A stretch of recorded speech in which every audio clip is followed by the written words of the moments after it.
धरती बेकार बाटे जी। बहार बाटे जी, लहार बाटे जी, अरे स्वर्ग के आगे धरती बेकार बाटे जी।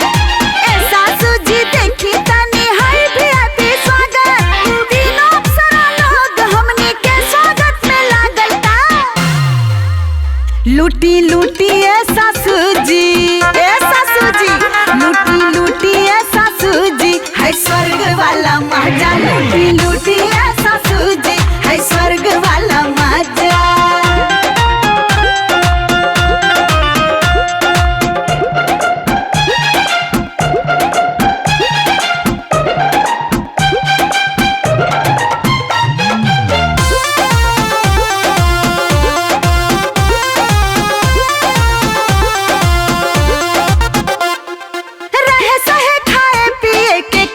चिंता नहीं खे, मजा कहाँ मिलेला नैहर और ससुरा में ऐसे सिस्टम। स्वर्ग वाला जी सब ठीक लागता, आदर भाव देख के बड़ा नीक लागता।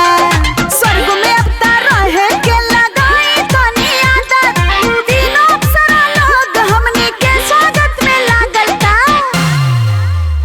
लूटी लूटी ऐसा सूझी लूटी लूटी ऐसा सूझी, है स्वर्ग वाला मजा। लूटी लूटी ऐसा सूझी, है स्वर्ग वाला मजा।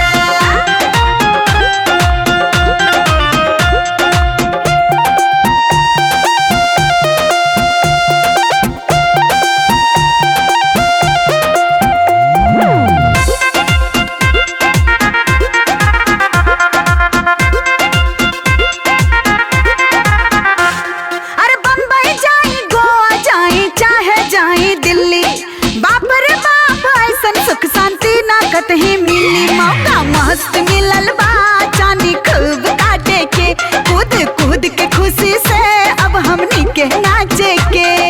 खूब उठाई मजा अपन कुछ हो नहीं खेलागत, तीनों अप्सरा लोग हमनी के स्वागत में लागल ता। लूटी लूटी ऐसा सूझी, लूटी लूटी लूटी लूटी ऐसा सूझी, है स्वर्ग वाला मजा। लूटी लूटी ऐसा सूझी, है स्वर्ग वाला मजा।